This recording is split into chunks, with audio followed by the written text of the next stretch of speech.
Hello, അസ്സാം വലൈക്കും. Welcome back to Faiz world. ഇന്ന് ഞാൻ നല്ല രുചികരമായ ഒരു കുക്കർ മത്തിയാണ് ഉണ്ടാക്കാൻ പോകുന്നത് കേട്ടോ. നല്ല ടേസ്റ്റാണ് കേട്ടോ. ഇത്രയും ടേസ്റ്റ് ഉണ്ടെന്ന് ഞാൻ വിചാരിച്ചില്ല.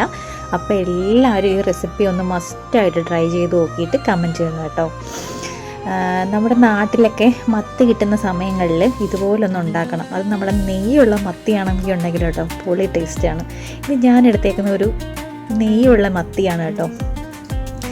ഈ മത്തി എന്ന് വെച്ചാൽ നമ്മൾ ഗൾഫിൽ കിട്ടുന്നത് ഒമാൻ മത്തിയാണ്. അപ്പോൾ ഇതിന് കുറച്ച് ഉപ്പുണ്ടാവും. അപ്പോൾ ഉപ്പ് മാറാനായിട്ട് നമ്മൾ കുറച്ച് വെള്ളത്തിലൊക്കെ ഇട്ട് വെച്ചിരുന്നാൽ കുറച്ച് ഉപ്പ് മാറും എന്നൊക്കെയാണ് പറയുന്നത്. പക്ഷേ ഇത് വെച്ച് ടേസ്റ്റ് ചെയ്തപ്പോൾ ഇതിന് വലിയ ഉപ്പൊന്നും ഇല്ലായിരുന്നു. വ്യത്യസ്തമായിരിക്കും കേട്ടോ മത്തി. ഇതിപ്പോൾ ഞാൻ നല്ലപോലെ ക്ലീൻ ചെയ്ത് വെച്ചിട്ടുണ്ട്.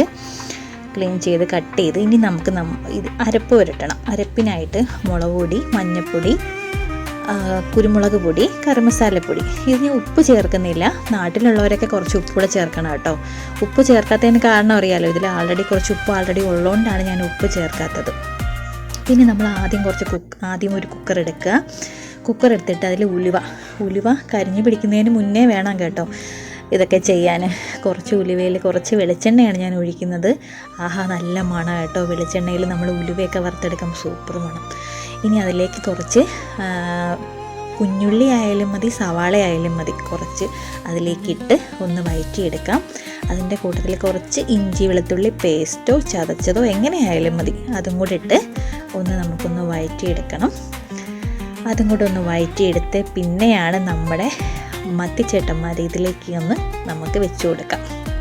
നമ്മളിനി അരപ്പ് പുരട്ടി വെച്ചേക്കുന്ന മത്തിയില്ലേ, അത് നമ്മൾ ഇതിന് മുകളിലേക്ക് നിരത്തി വെക്കാം.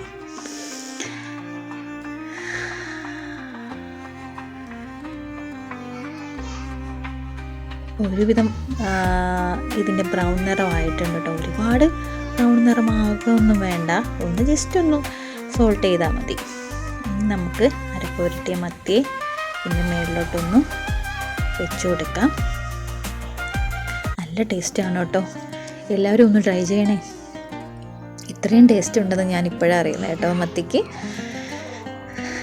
ഇനി നമുക്ക് കുറച്ച് പുളിവെള്ളം വേണം. പുളിവെള്ളം കൂടെ നമുക്ക് ഇതിൻ്റെ മുകളിൽ കുറച്ച് ഒഴിച്ചു കൊടുക്കാം.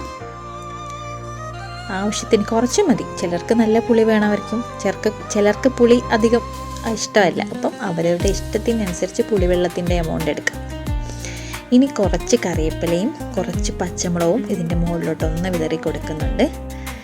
ഇനി നമുക്ക് കുക്കർ അടച്ച് വെച്ചിട്ട് ഹൈ ഫ്ലെയിമിലൊന്നും വെക്കരുത്, ലോ ഫ്ലെയിമിലിട്ട് ഒരു വിസിൽ മതി കേട്ടോ.